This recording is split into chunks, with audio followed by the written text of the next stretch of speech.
तो जैसा कि पिछले एपिसोड में हमने देखा था, अब ये जो 99 ब्लेसिंग्स टावर था, ये सबके लिए खुल चुका था। और इस समय ब्लैक वाटर अब काफ़ी बिजी रहता था। अब आगे, अब इस ब्लैक वाटर रीजन के आसपास एक शानदार सिटी बनने लगा था, जैसे हम ब्लेसिंग सिटी के नाम से जानने लगे थे। और इस जगह की पूरी देखभाल जाओ किंग करने लगे थे। यानी इसके इर्द गिर्द जाओ एम्पायर और ज़्यादा फैलने लगता है। अब यहाँ पर ही एक काफ़ी बड़ा सा टावर था, जहाँ पर जाओ युवान और याओ याओ बैठे थे, और बगल में टुनटुन भी।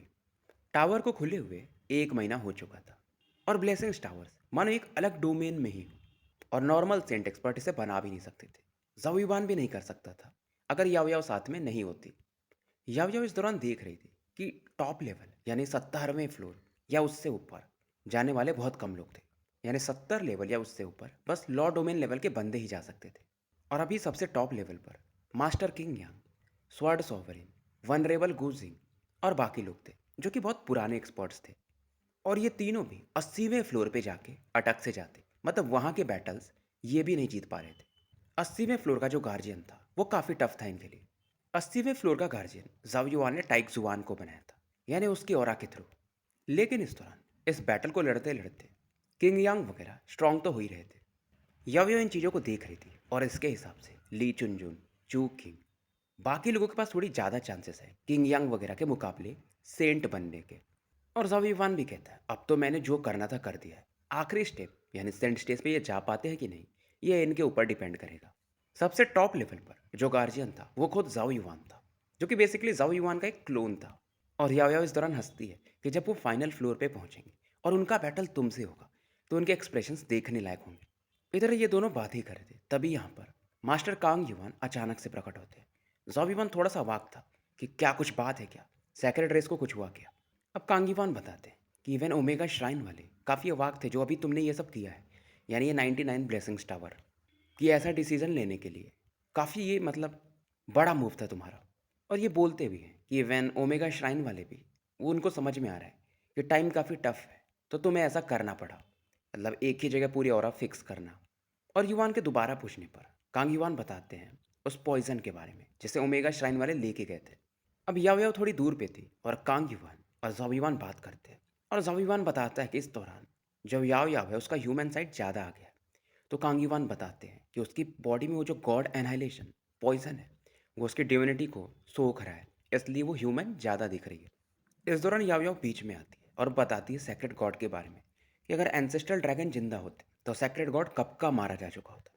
वो तो उनका विल पावर था, फिर भी वो इंजर्ड हो गया था, और हजारों सालों तक एक गंदे वाले पेन में रहा, और उसी पेन को उसने यूज़ करके एक पॉइजन बना लिया। यानी कि अगर ऐसा देखा जाए तो कर्स पॉइजन में भी एंसेस्ट्रल ड्रैगन का ही पावर है, जो कि मेरे पे ज़्यादा काम करेगा, क्योंकि मैं एंसेस्ट्रल ड्रैगन के विल से पैदा हुई हूँ। अब युवान पूछता है क्या ये पॉइजन बस इसकी डिविनिटी को खाएगा, या इसकी बॉडी को भी नुकसान होगा। कांगीवान शांत रहते हैं, पर अभिमान बोलते हैं मुझसे छिपाओ मत। अब ये बताते हैं कि इसकी बॉडी को भी डिवोर कर जाएगा, पर एक तरीका और है, क्योंकि जैसे ये पॉइजन ज़्यादा इफेक्ट दिखाएगा, यवियों की डिविनिटी ज़्यादा जगने लगेगी, तो ये जल्द से थर्ड गॉड भी बन सकती है, और पॉइजन भी बाहर निकल जाएगा। पर जाविवन समझता था जब डिविनिटी जग जाएगी तो शायद याव याव इसको भी ना पहचाने। शायद इस दुनिया में बस यही था जो चाहता था कि याव याव ऐसे ही रहे, पर बाकी लोग ये चाहते थे कि याव याव जल्दी से गॉड बने, ताकि सैक्रेड गॉड को रोक सके। और कांग युवान भी इस चीज़ को देखकर इनका भी दिल काफ़ी रोता था जाविवान के लिए, और ये भी मन में ही कहते कि मुझे काफ़ी दुख होता है कि मैंने तुम्हें याव याव के साथ छोड़ा, मतलब दोनों के साथ ऐसा रिलेशन बन जाएगा, ये इन्होंने भी नहीं सोचा था। अब याव याव इस दौरान जाविवान के हाथ को पकड़ लेती है, और आंखों में आंखें डाल के कहती है कि जाविवान मुझसे शादी कर लो।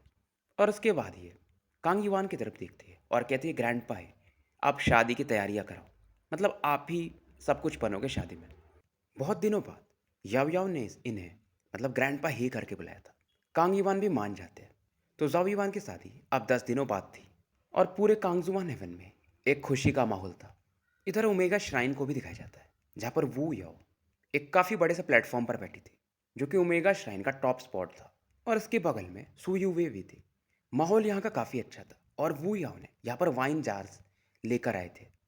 पर सू यूए इस दौरान काफ़ी टेंशन में थी, और वो या वैसे बोलती तुम उसकी वजह से निराश हो, क्योंकि वो जो जाओ युआन का न्यूज़ था इन्हें पता चल चुका था। सू यूए भी बोलती मुझे पता था ये होने वाला है, क्योंकि बिग सिस याओ याओ जाओ युआन के साथ मतलब हिज हाइनेस के साथ हमेशा से थी, बुरे समय भी थी, पर मैं भी हुन युवान हेवन इसलिए आई थी ताकि मैं स्ट्रांग बन सकूं और उनकी बाद में मदद कर सकूं। अब इधर वो याओ समझाती है कि सू युवे मैं समझती हूँ कि जाओ युवान ने एक बार तुम्हारी हेल्प किया था, तुम उसका एहसान अभी भी मानती हो, पर जो हो गया वो हो गया। इन सब चीज़ों को भूलो और आगे बढ़ो। उसकी वजह से तुम मुझे अपना दुश्मन मानती थी। तुमने उसका 9 रीजन्स टूर्नामेंट में भी हेल्प किया था, नहीं तो शायद ही वो चैंपियन बना होता। और तुम इस चक्कर में अपने को भूल जाती हो। और मेरे हिसाब से अब तुम्हारा उस पर कोई एहसान नहीं है, न तो उसका है। तो अब खुद के लिए जीना शुरू करो। सुई हुए भी कहती, हाँ मैं ये सब समझती हूँ, लेकिन अगर तुम किसी से शिद्दत से प्यार करो तो कैसे उसे भूल सकती हो। ऐसा नहीं था कि मैं उनके लिए मतलब मैं उनका एहसान चुका रही थी।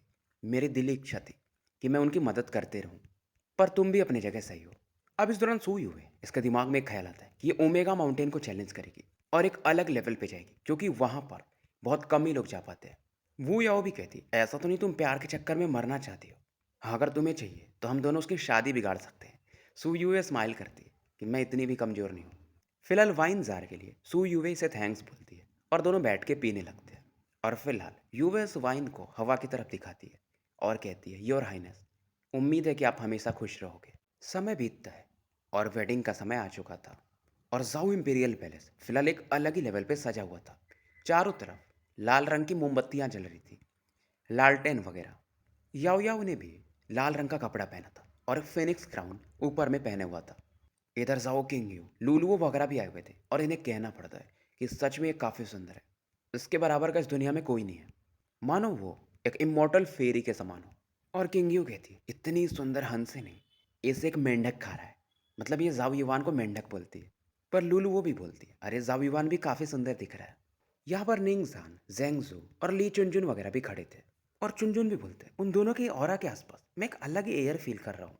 यहाँ पर फिलहाल चू किंग, ली किंग चान और बाकी लोग भी आ चुके थे। किंग चान वही दिन याद करती है कि जब कांगजुआन सेक्ट में दोनों पहली बार आए थे, तो ये हमेशा सोचती थी कि जाव युवान और याओ याओ साथ में क्यों है, क्योंकि याओ याओ अलग ही लेवल पे है। ये भी स्माइल करते हैं और हाँ में बोलते हैं, मैं भी यही सोचा करता था। पर चूकिंग अलग ही बोलते हैं कि जाविवान इतना अच्छा कर रहा था, मेरा छोटा भाई, इसे इतनी जल्दी शादी क्यों करनी थी। वुमेन्स जैसी क्रिएचर्स के साथ इतना जल्दी कांटेक्ट बनाना सही नहीं है, ये अभी काफ़ी यंग है। अब ये सुनते ही लेकिंग चान मानो उसके नस फटने लगते हैं और एक काफ़ी गुस्से में चूकिंग की तरफ घूर के देखती है। अब इधर शादी का टाइम हो चुका था। याओ याओ की तरफ से कांग युवान खड़े थे, वहीं जाओ किंग और किन यू जाव युवान की तरफ से खड़े थे। जाओ किंग और किन यू तो काफ़ी खुश थे। जाव युवान और याओ याओ इस दौरान रस्में शुरू हो जाती हैं, एक दूसरे को ऐसा ग्रीट करते हैं। शादी की रस्म पूरी होती है। फिलहाल दोनों अपने कमरे में आ जाते हैं और याओ याओ बताती है कि मैंने तुम्हें एनहालेशन कर्ज के बारे में नहीं बताया था, उसके लिए सॉरी। मैं चाहती थी कि थोड़ा समय तुम्हारे साथ बिता लूँ। जाव युवान भी पूछता है कितना।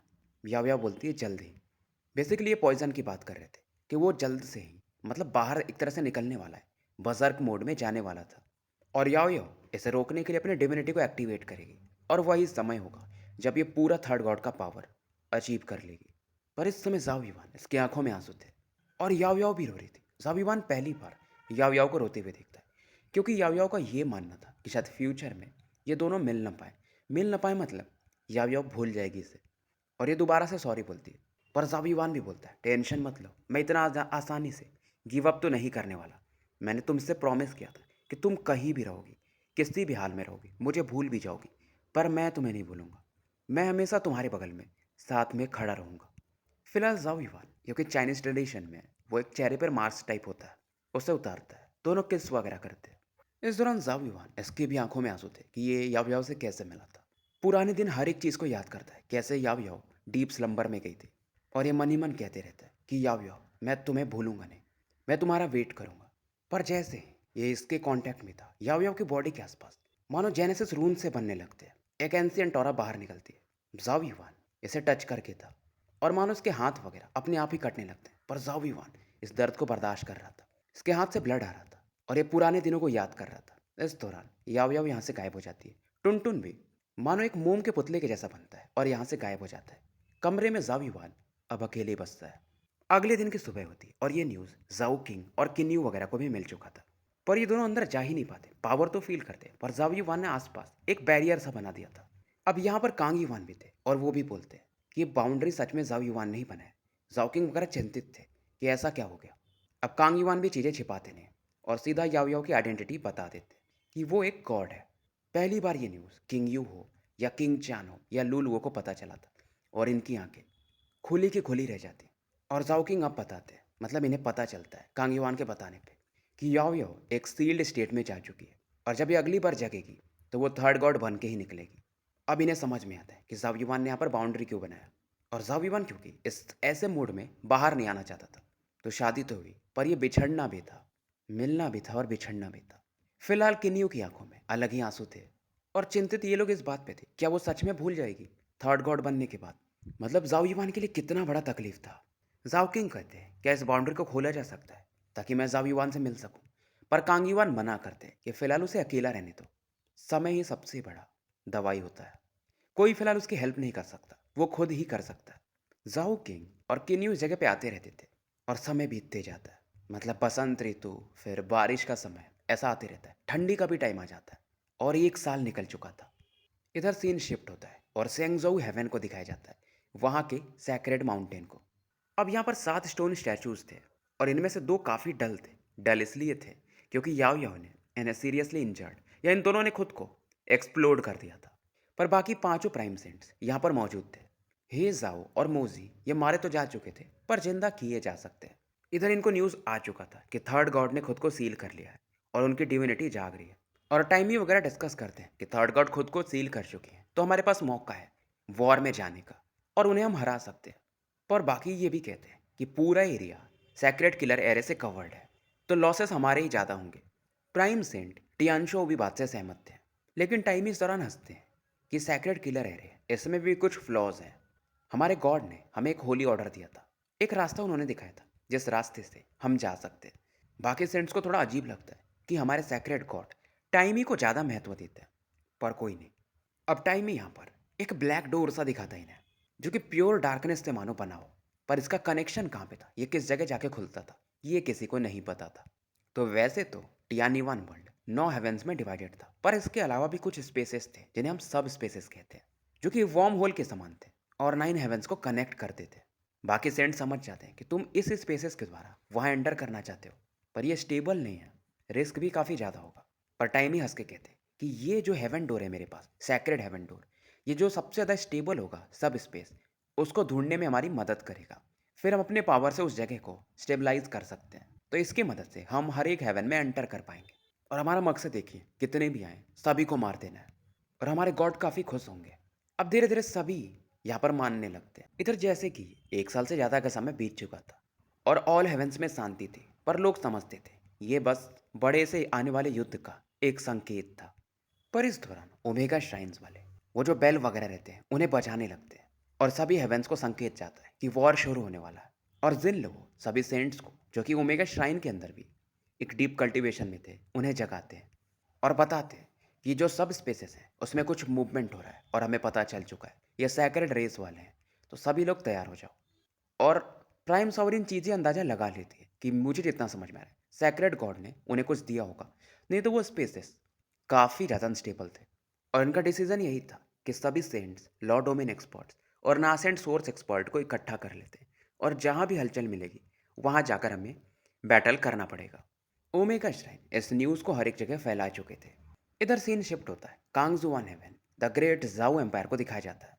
जाओ किंग और किन्यू अपने घर पे थे और यहाँ पर 10-12 एक्सपर्ट अचानक से प्रकट होते हैं और ये जो भी लोग थे इवेंसेक्ट मास्टर किंग यांग वगैरह से ज़्यादा पावरफुल थे। इनमें से एक कांग युवान भी थे, सॉरी वो नहीं थे, इसमें 2 टॉप एक्सपर्ट्स थे। एक जो बंदा था वो वाइट रोब में था और ये कोई और नहीं सुप्रीम सॉवरिन वांजू थे, जिनका कि जाओ युवान के साथ पुराना दुश्मनी है। पर वांजो जाओ युवान को उतना बड़ा खतरा शुरू से मानते भी नहीं थे।